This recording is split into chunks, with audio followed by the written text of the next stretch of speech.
It is truly hard to anticipate what is going to happen, what's going to happen next. So what we do is we make sure our system and our team, our operation is flexible enough to face any change down the road so that we can adapt ourselves and fit into that particular solution. Techsauce Global, sparking innovative thoughts. Sadika, you're listening to another podcast of Techsauce Global Podcast with me, Chaowarat, Yongjiranon, or Pupe, the global content editor of Techsauce Media. And today we're going to talk about e-payment and how its role is very crucial in doing business in the present day, talking about how e-payment is going to be regionally and globally. Today, we are very privileged indeed to have a guest speaker who is the founder and CEO of 2C2P, which is a full suite payments platform trusted by global businesses. And he is, of course, Aung Kyaw Moe. Sadika, hello. Sawadee krap. Good morning. Thank Good you for morning. having me. Yes, we're so happy that you're with us, and we were excited to hear more about you and how your company that you've founded has, grown over the past years. Can you tell us a little bit about it? Yes, as you kindly introduced, 2C2P is the full suite payment service provider, providing online payment services to large enterprises across Southeast Asia. Mostly, we help global enterprises selling their products and services to Southeast Asia.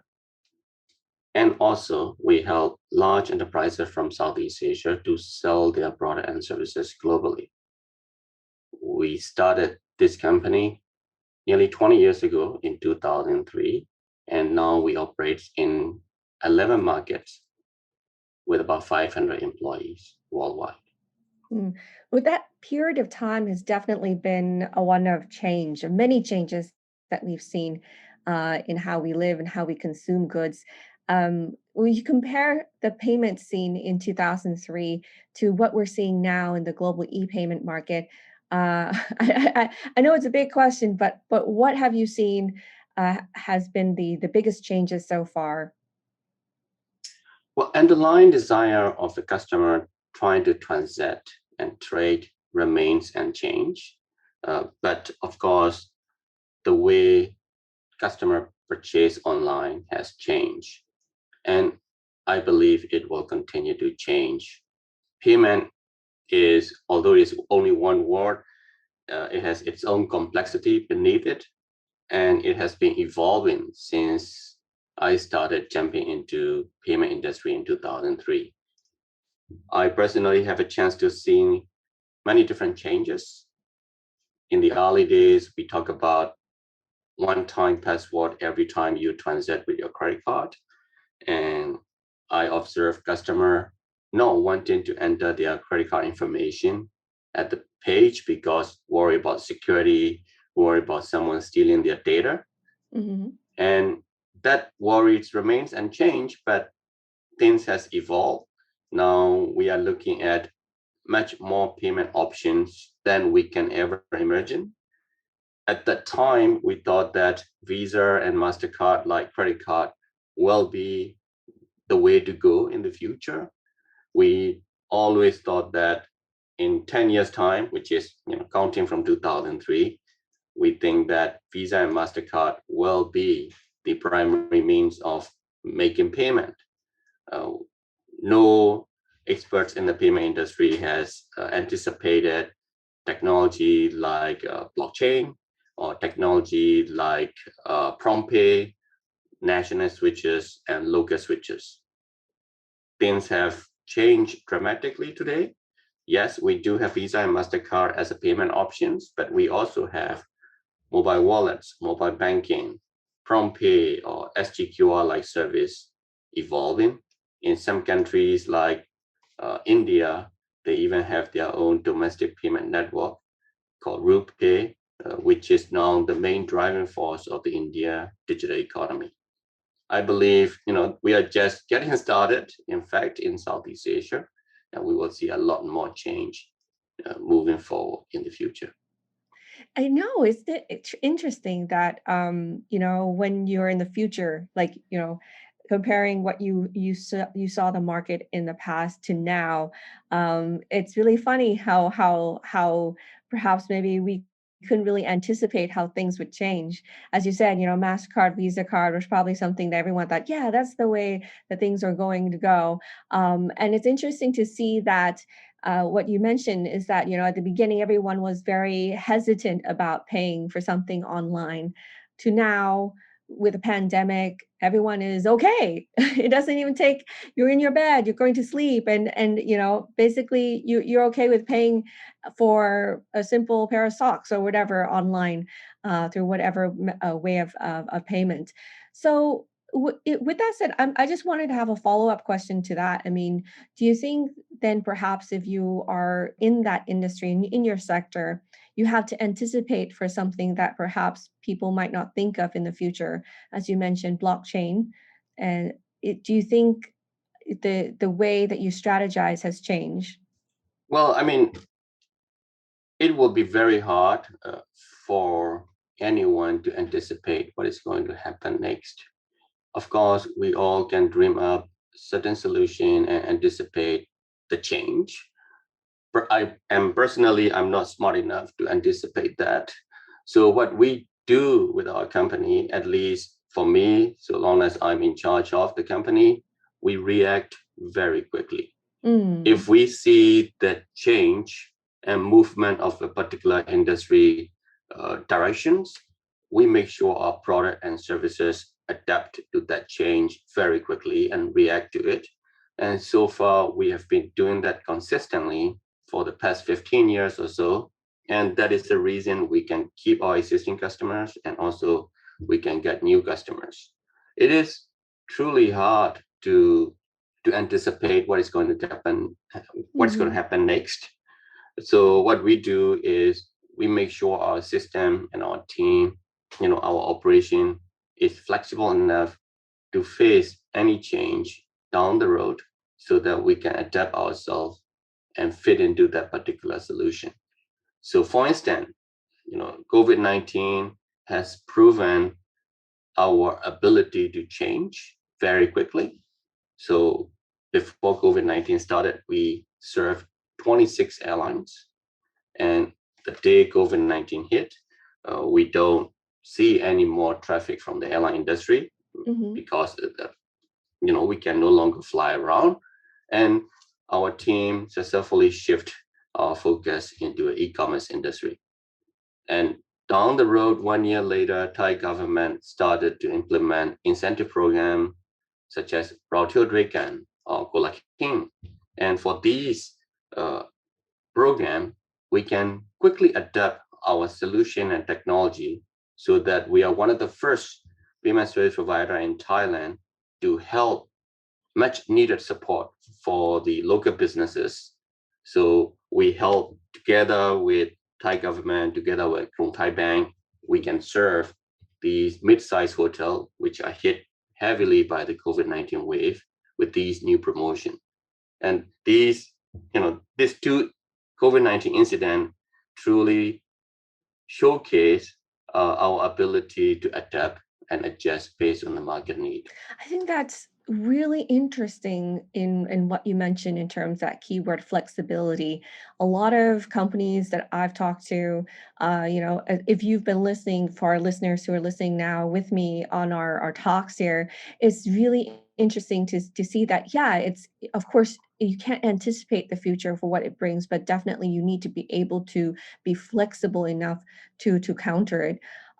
With that said, what do you think in the near future? I mean, what are the potential opportunities do you see for business growth in your sector? We are really optimistic about the growth of payment industry in the future. Now, COVID-19 is slowly disappearing. And on top of that, even with COVID-19, digital industry or e-commerce industry is growing at a rate of about 25 to 30% globally, and especially in Southeast Asia. As we play a significant role in Southeast Asia digital economy, we are really optimistic. Before COVID-19 hit, our company became profitable in 2018.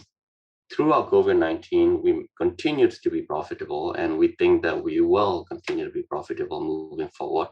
Now that everyone is flying again, not even fully yet, but we are seeing some airline traffic. We are seeing some online travel agent traffic. And of course, higher fuel costs impacted the industry a little bit because now tickets are more expensive than it's supposed to be. But I think we are still very optimistic about the future of e-commerce and online travel, and we think that we will grow even faster this year. It I don't want to be a joy kill, but I mean a person who kills joy, but I mean the economy is not exactly really well right now around the world, and we've seen it hit some players in e-commerce. How has the economy impacted your company and your merchants? And as you said, you are always ready to counter any challenges. What are your strategies right now with the economic downturn? Sure. I mean, definitely we are seeing the possible economic downturn worldwide. We see the hike of inflation by all means. All these macroeconomics indicators uh, are worrying. But e-commerce is unlike what we have seen 20 years ago or 15 years ago. It is not nice to have luxury transaction. Before you transact on e-commerce, because you would like to have a taste of new technology, or you would like to just try it out, it's something new. Today, e-commerce is daily life. Regardless of how bad the economy is, we are still going to order things online because this is our necessary. Right now I'm drinking the coffee, I order it online. Hmm. Uh, Regardless of how bad the economy is, I will still find, collect some money so that I can have my little coffee in the morning, because without that, I won't be able to function. So the same applies to groceries and transportation.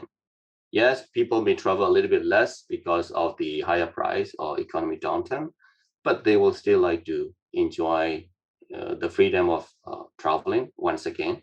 So I think that yes, there are some headwinds, but we will still have a chance to grow simply because e-commerce is now mainstream. And for anyone to do business, they need to transact online, they need to pay digitally. And we cannot just stop everything, and people will still have to trade, people will still have to transact online.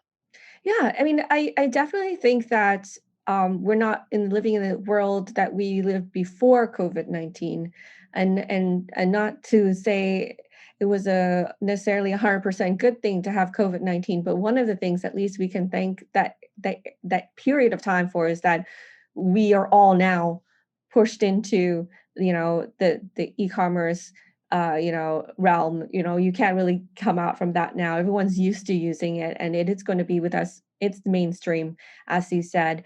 um and let's take a look at some, perhaps maybe good news. Travel restrictions are getting relaxed. How are you and other businesses responding to the relaxation? Yes, so personally and for our company, we meet every year. Everyone will go somewhere, very exotic location sometimes. We call this annual team building event. And the last time we met was 2019. I am really excited to find a way to meet with everyone once again, either this year, if we can arrange it, or early next year. So that's what I'm looking forward to personally and for the company. And I think for our business, travel is one of the important sector, and we are welcoming the news of relaxing the travel ban in because of COVID-19. And therefore we expect to see much more online traffic for our airlines, our online travel agents, and everything around it. Because what we usually see is online travel as an online travel agent and airlines. But in fact, underneath, there are a lot going on between airlines and travel agent. They are paying to one another. They are settling funds between one another because there are a lot of supply chain around it, and because of if we have online travel, we will be able to serve those business to business payment as well, and that's what we are excited about for our business. Do you think, because just specifically about the airline business, there, it was definitely hit, and now we're seeing the effects of, if uh, you've been following news in the States, with the comeback of travelers, the system is kind of like, oh, having to bounce back in a very quick amount of time. Do you think that's a bit of a challenge, or do you think it's just going to be a hiccup? Yeah, I mean, we are already seeing that, right? Some airline shrink during COVID-19, their fleet uh, disappear. I mean, when they come back, they are much smaller airline. And in one hand, it became a little bit nimble so they can operate in a more agile way. But on the other hand, they may not be able to meet all the demand traveler may want to have. So, for instance, our national airline is currently going through that pain, but they survive, and most of the airlines survive. So now is an opportunity for everyone to start new and start providing services once again and start flying again, because airplane really want to fly. It's more expensive to keep them on the ground than in the air. So I think regardless of how hard they had to fight through this COVID-19, now they are coming out with different kinds of innovation, such as like selling memberships first or selling the trips in as a package. So they are using every ways possible to promote their service. Yes, because of less number of employee and because of the smaller fleet, they may struggle, but I am optimistic and I think that they will fight through this. Okay. And, it's very admirable to see how your company has grown over the years. And it's exciting to also see that you're partnering with Ant Group. Can you tell us a little bit about that and how it's going to strengthen your company? Sure. I mean, we had a plan to provide services to Southeast Asia company, especially larger companies, to grow globally. And also, as I mentioned earlier, we are helping many global companies, including the company from N Group, to sell their product and services efficiently in Southeast Asia. By partnering with Ant, we think that we can accelerate our dream of helping global company because they already have good customer base, a good base of customer they are already serving globally. Now we are adding our Southeast Asia capabilities to Ant platform. And I think our dreams remains unchanged, our operation efficiency remains unchanged because we are now becoming a part of Ant group. We will be able to strengthen our service offering to existing and future customers. Mm, it's very exciting, it's indeed. And talking about your future, do you have any plans to release more products to support more diverse services or expand into new markets? Yes, so our focus has been Southeast Asia. We will continue to focus on Southeast Asia. But in the payment platform, we have a lot of vertical product. We have a specific vertical product for airlines, specific vertical product for the hotels chain, especially, and we will continue to improve upon that. And in fact, our airline product has been improving year on year, including throughout the COVID-19 years. So it is a pretty strong product. And with that, we even have a chance to work with a company like IATA, which is they manage about 85% of the global airline seats around the world. So we will continue to improve all of our products, both existing and come up with something new. Like one of the product we use in Thailand called Quick, which is very famous and successful among like SMEs and startups. Wow, it's exciting. And I just wanted to add something here. I mean, I'm sure a lot of people are interested into seeing what your perspective is. Cryptocurrency has definitely been in the mainstream. Well, not mainstream 100%, but it's like already here, and a lot of people are talking about it. It's a buzzword. What do you think about crypto payments? I mean, is it really, do you think, going to be mainstream? It is very hard to say because crypto definitely is, I mean, especially blockchain is an exciting technology. I think blockchain technology is here to stay. Although cryptocurrency, we are calling it as a currency, cryptocurrencies are mainly asset class, similar to gold or silver, where you can buy and sell because someone out there is willing to pay higher price. But I don't see cryptocurrency as the primary way to make payment. Yes, there are a few payment processors out there already accepting cryptocurrency as a method of payment, but it is extremely small compared to other mainstream payment methods. Now we have various central bank coming up with their own central bank currencies backed by blockchain technology. I think we are still very early stage to say which one is going to be the primary way to make payment. Definitely digital currency or digital baht or digital yuan or digital dollar is interesting. It will be the future, but I'm not sure it is going to be backed by central bank digital currency or independent digital currency like we see today. Because especially if a particular payment instrument swing a lot, their exchange rate change a lot, it's very difficult for merchants to accept that payment currency in a reliable way. I mean, there are so many other Mhm. technical issues as well, but I Mhm. mean, I don't want to go into the debate about whether we should be treating cryptocurrency as a method of payment. I truly believe that it's an asset class. It's good for someone who would like to buy and sell, but I'm not sure it is going to be something that can be used for payment at this stage. Yeah, well said, well said. I mean, obviously, there's a lot of fluctuations in that media, and also at the end of the day, blockchain is a bit more exciting, isn't it, in terms of its potential, as you said. Yeah, it is. Blockchain Yeah. is the revolutionary technology.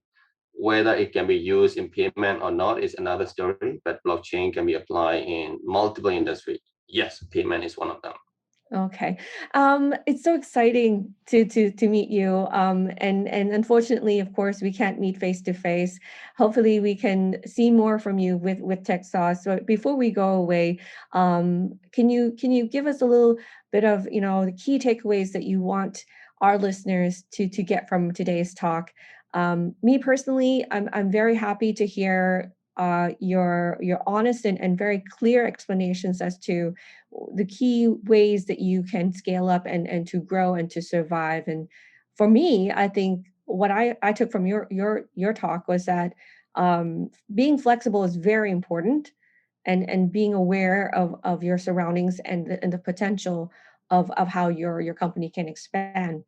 Is there anything you'd like to add to to this? Anything that you want other people to remember this talk from uh, by?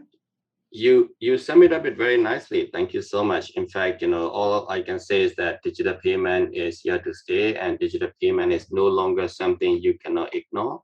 So online, if you presently have an online business, so you should be looking for the most flexible digital payment service provider that will provide you with all the payments you need, not only in the country you are currently operating in, uh, also in the country you want to sell into in the future. So therefore, you should look for payment provider with ability for both domestic payment option and also international and global payment option. Ja Mo, thank you so much for being with us here today. It's such a pleasure to talk with you, and we're so excited to hear more from 2C2P and to see what's next for your company. Thank you so much, Kapun Ka. Thank you so much. Thank you for having me.